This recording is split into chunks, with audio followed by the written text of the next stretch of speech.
Om Namo Narayana, welcome back. We are reading today Chapter 13, Description of the Descendants of Dhruva Maharaja. Sutta Swami, continuing to speak to all the rishis, headed by Shanaka, said, after hearing Maitreya Rishi describe Dhruva Maharaja's ascent to Lord Vishnu's abode, Vidura became very much enlightened in devotional emotion, and he inquired from Maitreya as follows. O greatly advanced devotee, who were the Prachetas? To which family did they belong? Whose sons were they, and where did they perform the great sacrifices? I know that the great sage Narada is the greatest of all the devotees. He has compiled the Pancharatrika procedure of devotional service and has directly met the Supreme Personality of Godhead. While all the Prachitas were executing religious rituals and sacrificial ceremonies and thus worshipping the Lord for his satisfaction, the great sage Narada described the transcendental qualities of Dhruva Maharaja. My dear Brahmana, how did Narada Muni glorify the Lord? And what pastimes were described in that meeting? I am very eager to hear of them. Kindly explain fully about that glorification of the Lord. The great sage Maitreya replied, My dear Vidura, when Maharaja departed for the forest, his son Utkala did not desire to accept the opulent throne of his father, which was meant for the ruler of all the lands of this planet. From his very birth, Utkala was fully satisfied and unattached to the world. He was equiposed, for he could see everything resting in the Supersoul, and the Supersoul present in everyone's heart. By expansion of his knowledge of the Supreme Brahman, he had already attained liberation from the bondage of the body. This liberation is known as nirvana. He was situated in transcendental bliss, and he continued always in that blissful existence, which expanded more and more. This was possible for him by continual practice of bhakti yoga, which is compared to fire because it burns away all dirty material things. He was always situated in his constitutional position of self-realization, and he could not see anything else but the Lord and himself engaged in discharging devotional service. Utkala appeared to the less intelligent persons on the road to be foolish, blind, dumb, deaf, and mad, although actually he was not so. He remained like fire covered with ashes without blazing flames. For this reason, the ministers and all the elderly members of the family thought Utkala to be without intelligence and in fact quite mad. Thus his younger brother, Vatsara, the son of Brahmi, was elevated to the royal throne, and he became king of the world. King Vatsara had a very dear wife whose name was Svarvriti, and she gave birth to 6 sons, named Pushparana, Tigmaketu, Isha, Urja, Vasu, and Jaya. Pusparna had 2 wives, named Prabha and Dosha. Prabha had 3 sons, named Pratar, Sayam, and Madhyandinam. Dosha had 3 sons, Pradosha, Nishitha, and Vyasuta.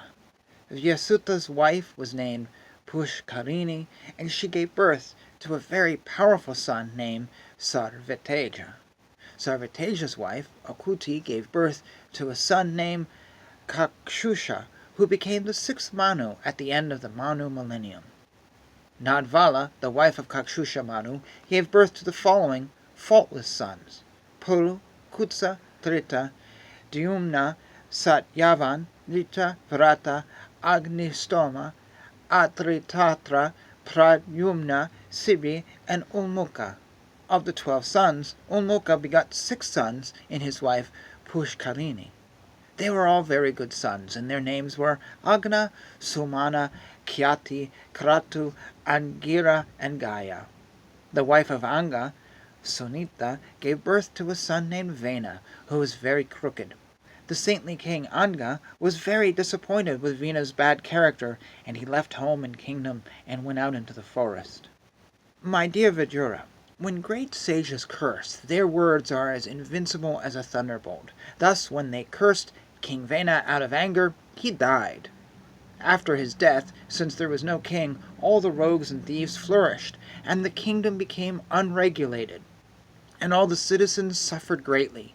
On seeing this, the great sages took the right hand of Vina as a churning rod, and as a result of their churning, Lord Vishnu, in his partial representation, made his advent as King Prithu, the original emperor of the world.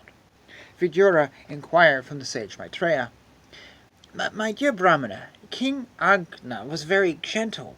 He had both character and was a saintly personality and a lover of Brahmanical culture. How is it that such a great soul got a bad son like Vina, because of whom he became indifferent to his kingdom and left it? How is it that the great sages, who were completely conversant with religious principles, desired to curse King Vina, who himself carried the rod of punishment, and thus awarded him the greatest punishment?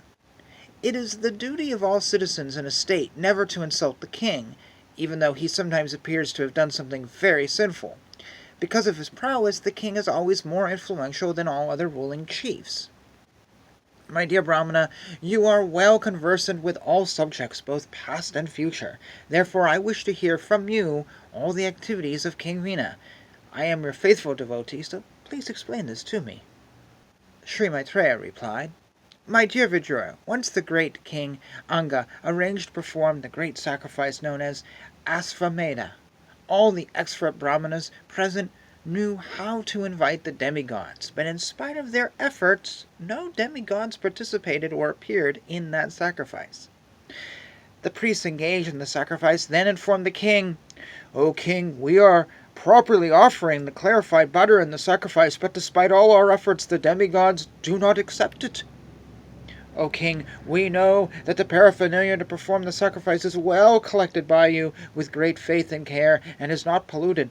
Our chanting of the Vedic hymns is also not deficient in any way, for all the brahmanas and priests present here are expert and are executing the performances properly. Dear king, we do not find any reason that the demigods should feel insulted or neglected in any way, but still, the demigods who are witnesses for the sacrifice do not accept their shares. We do not know why this is so.' Maitreya explained that King Anga, after hearing the statements of the priests, was greatly aggrieved.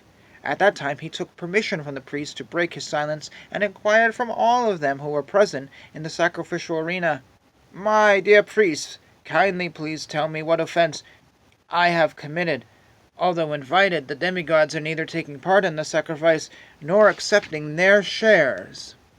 The head priest said, 'O king, in this life we do not find any sinful activity, even within your mind, so you are not in the least offensive. But we can see that in your previous life you performed sinful activities due to which, in spite of your having all qualifications, well, you have no son, my lord. We wish all good fortune for you, O king, but you have no son. But if you pray at once to the Supreme Lord and ask for a son, and if you execute the sacrifice for that purpose, the enjoyer of the sacrifice, the Supreme Personality of Godhead, will fulfill your desire.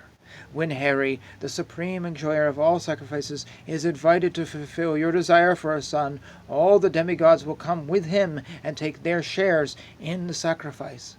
The performer of the sacrifices achieves the fulfillment of the desire for which he worships the Lord.' Sri Maitreya continued, 'Thus, for the sake of a son for King Anga, they decided to offer oblations to Lord Vishnu, who is situated in the hearts of all living entities.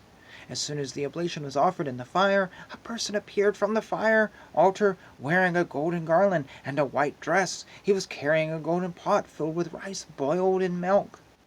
The king was very liberal, and after taking permission from the priests, he took the preparation in his joined palms, and after smelling it, he offered a portion to his wife. Although the queen had no son, after eating that food which had the power to produce a male child, she became pregnant by her husband, and in due course of time she gave birth to a son. The boy was born partially in the dynasty of irreligion. His grandfather was death personified, and the boy grew up as his follower. He became a greatly irreligious person. After fixing his bow and arrow, the cruel boy used to go to the forest and unnecessarily kill innocent deer. and as soon as he came, all the people would cry, "Here comes cruel Vina! Here comes cruel Vina!" The boy was so cruel that while playing with young boys of his age, he would kill them without mercy, as if they were animals meant for slaughter. After seeing the cruel and merciless behavior of his son, King Anga punished him in different ways to reform him, but he was unable to bring him to the path of gentleness. He thus became greatly aggrieved. The king thought to himself, "Persons who have no son are certainly fortunate. They must have worshipped the Lord in their previous lives so that they would not have to suffer the unbearable unhappiness caused by a bad son. A sinful son causes a person's reputation to vanish. His irreligious activities at home cause irreligion and quarrel among everyone, and thus creates only endless anxiety. Who, if he is considerate and intelligent, would desire such a worthless son? Such a son is nothing but a bond of illusion for the living entity, and he makes one's home miserable. A bad son is better than a good son, because a good son creates attachment for home, whereas a bad son does not.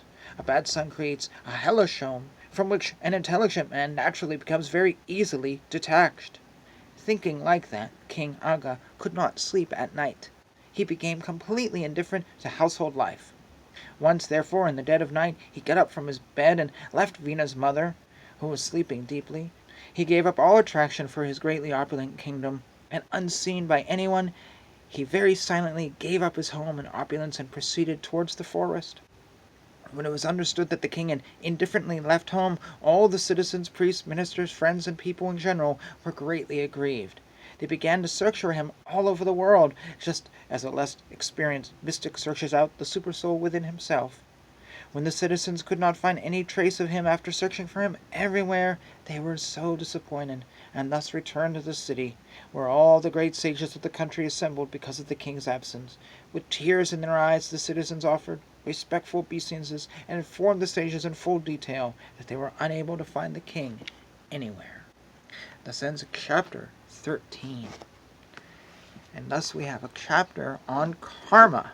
Essentially, the bad karma created a lack of a son, which was a problem, but then he had a son who was bad. So, of course, people may read the story and go, well, why is there bad in the world? And why is there a bad son? It doesn't exactly say. And I don't know where we're going next, but chapter 14 is entitled The Story of King Vina. So we're on to a new story now, a new cast of players, and it's this Srimad Bhagavatam is just unfolding into all these people and things and this weaving story and experiences. It's quite something. So, that being said, feel free to comment down below. Thank you for watching. Hare Krishna, Krishna Krishna, Hare Hare, Hare Rama, Rama Rama, Hare Hare.